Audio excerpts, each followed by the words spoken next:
कृष्णा, अब पूरी दुनिया को इंतजार है कि क्या है कश्मीर का सच। And now the stage is all yours. बताओ हमें कि तुमने कश्मीर में क्या देखा। आजादी, आजादी,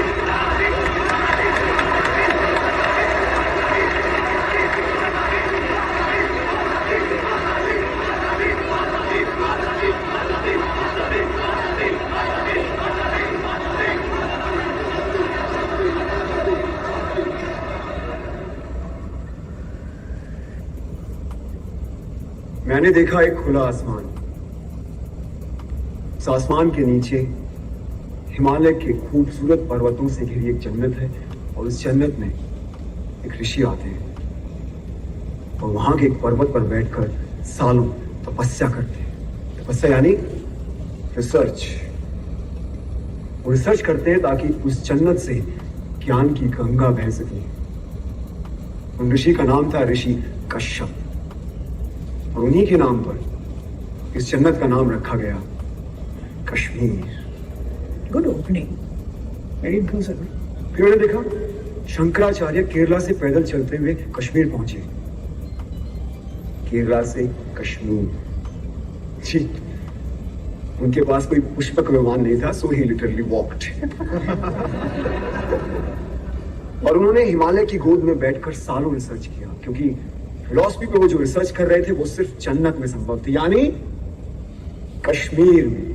जैसे हमारे यहां से best researchers, scientist, students higher education के लिए फॉरेन जाते हैं, उसी तरीके से भारत के कोने कोने से best of the minds Kashmir पहुंचे और अपने अपने स्पेशलाइजेशंस के पंडित बन गए। पंडित लाइक का पीएचडी।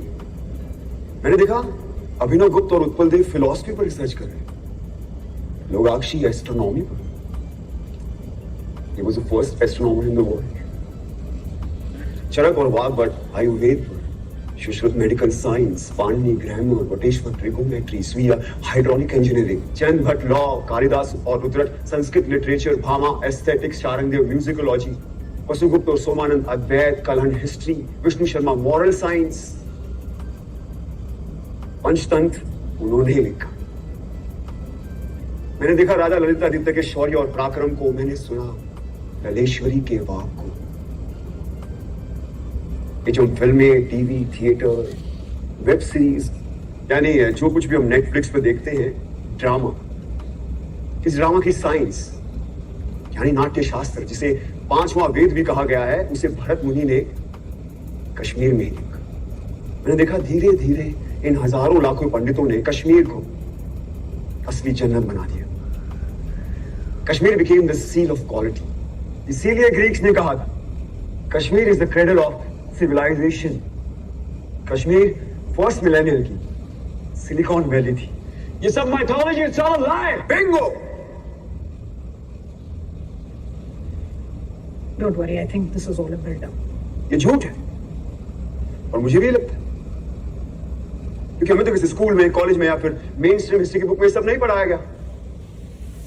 क्यों मैम? ये झूठ है ना, अभी तो नहीं पढ़ाया होगा। लेकिन अगर ये झूठ है तो फिर बुद्धिस्ट कश्मीर क्यों है? नागसेन और रविगुप्त क्यों है? वो इसलिए आए क्योंकि Kashmir was the centre of knowledge. ये इन्फो वॉर, नॉलेज का वॉर आज का नहीं है, सदियों से चला आ रहा है। अगर ये झूठ होता तो 1300 में इस्लामिक टायरेंट्स कभी भी कश्मीर में इन्वेड नहीं करते। उन्होंने इसलिए इन्वेड किया क्योंकि उनको पता था कि Kashmir was the world centre of knowledge, और जिसका नॉलेज पे कब्जा वो पूरे वर्ल्ड पे रूल कर सकता। लेकिन एक प्रॉब्लम था, अब जमीन पे कब्जा कर सकते हो, लेकिन ऐसे इवॉल्व पंडितों की, आई मीन स्कॉलर्स के फ्री माइंड पे कैसे कब्जा करोगे? तो फिर शुरू हुआ एक नया सिलसिला। तलवारों और बंदूकों के जोर पर इन पंडितों को कन्वर्ट करने के लिए भेजे गए इन टायरेंट्स के सोल्जर्स, जो उन्हें जबरदस्ती कन्वर्ट करने लगे, और जो नहीं मानता था उन्हें पैर के तले रौंद दिया जाता था।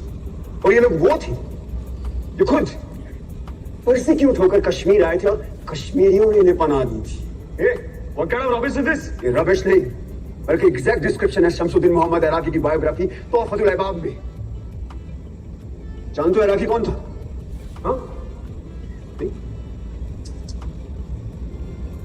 इंडिया की टॉप मोस्ट यूनिवर्सिटी में पढ़ रहे हो लेकिन इराकी के बारे में नहीं पता। कैसे पता होगा? किसी ने पढ़ा है?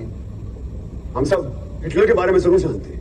इराकी हिटलर से कई हजार गुना का एक इस्लामिक टायरेंट था जिसका मकसद था सिर्फ और सिर्फ काफिरों के मंदिरों और बुतों को नष्ट करना, उनके ट्रेडिशन रिचुअल्स को नस्ते नाबूद कर देना, पंडितों की इनोवेशंस को खत्म कर देना।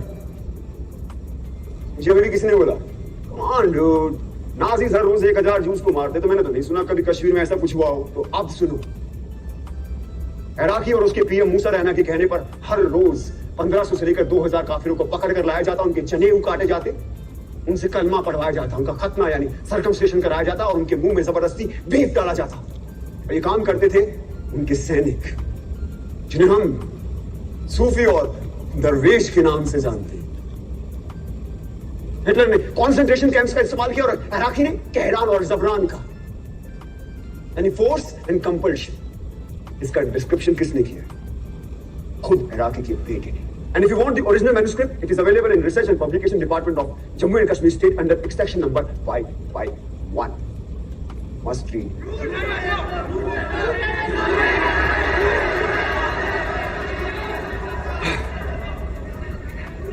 कश्मीर का सच इतना सच है कि हमें हमेशा झूठी लगता है।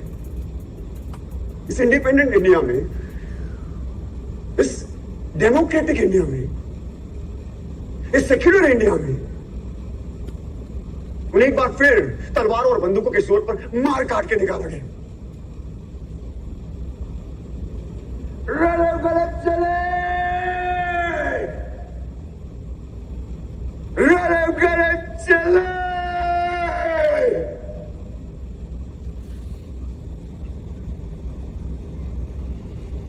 इसका मतलब जानते हो क्या होता है? रली मतलब कन्वर्ट, सलीम मतलब रन, कली मतलब डाई। अपना धर्म बदलो, भागो क्या मर जाओ। ये उनका 7th एक्सोडस था और इस बार मामूली एक्सोडस नहीं था, इस बार था जेनोसाइड। और कहानी यही खत्म नहीं हुई। उन लोगों का एक बार फिर जेनोसाइड हुआ, जो ना इराकी ने किया, ना टेररिस्ट ने किया और ना स्टेट ने। जो किया हमने और आपने, आपने आप सबने, जब हमने उन्हें अपने दिल और दिमाग दोनों से निकाल दिया। और ये था रियल जेनोसाइड। ये सब झूठ है। There was no real genocide. We don't want your fake propaganda. Listen Krishna, जो तुमने देखा वो बताओ, ज्ञान मत पेलो। जो हमने पढ़ा नहीं वो हिस्ट्री नहीं, जो हमने देखा नहीं वो हुआ नहीं, तो कश्मीर में जेनोसाइड हुआ ही नहीं। और कोई सच बोले तो ज्ञान मत पेलो। Now he'll prove his own hypothesis wrong. I don't bet on ordinary horses. जिस नॉलेज के लिए कश्मीर क्रेडल ऑफ सिविलाइजेशन कहलाता था, कभी हमने उसे नेशनल हेरिटेज की तरह समझा ही नहीं। और आज ये भारत का नॉलेज सेंटर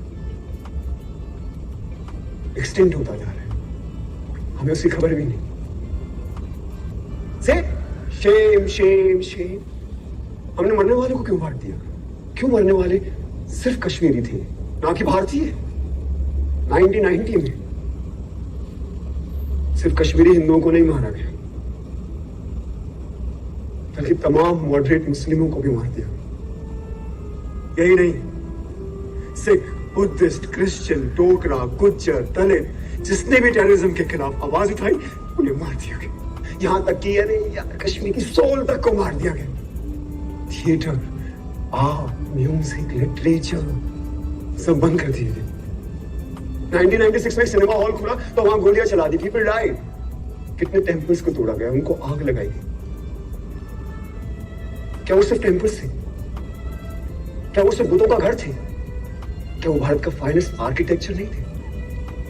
क्या वो भारत के महान इतिहास का प्रतीक नहीं थे? क्या वो भारत का स्पिरिचुअल सेंटर नहीं थे? Indian architecture, Indian heritage centre, Indian spiritual centres को डिस्ट्रॉय कर देना क्या कल्चरल जेनोसाइड नहीं है? Stop this rhetoric. Talk facts or shut up. बोलने दो उससे, मैं सुनना चाहता हूं। मैं भी।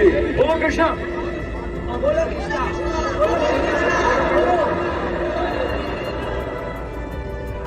बेटा ने ओपनली टीवी इंटरव्यू में एक्सेप्ट किया कि उसने 20 मासूम लोगों को मार डाला।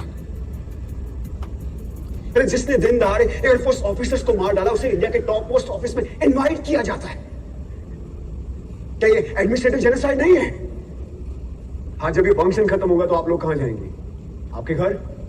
और हमें हमारे घर जाने से किसका बाप नहीं रोक सकता। लेकिन क्या कश्मीरी पंडितों को वापस अपने घर कश्मीर जाने का मौका मिलेगा? Is this justice?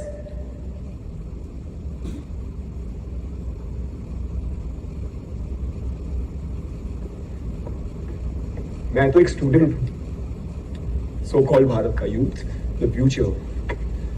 मैं दुनिया के बारे में ज्यादा जानता नहीं, लेकिन इतना जरूर जानता हूं कि जिस राष्ट्र में राइट टू जस्टिस नहीं, वो राष्ट्र कभी विश्व गुरु नहीं बन सकता। राधिका,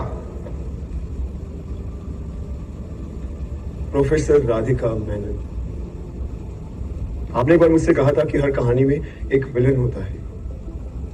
बिल्कुल होता है, लेकिन उससे बुरा विलन कोई नहीं जो एक बच्चे से उसकी मां को छीने।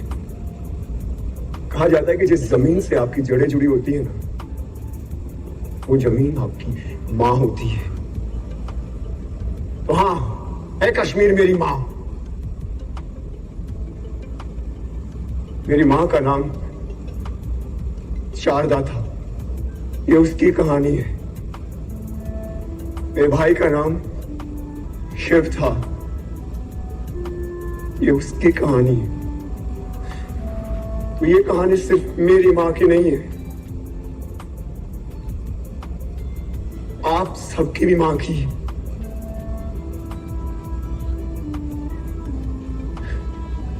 तो आइए हम वो देखते हैं जो मैंने आज से पहले कभी नहीं देखा। और आप खुद तय करें कि कौन है गुनहगार, किसे मिलनी चाहिए सजा। और अंत में अपने दिल पर हाथ रखकर तय करें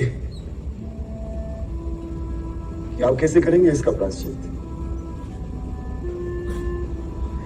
और क्या है आपका ह्यूमैनिज्म।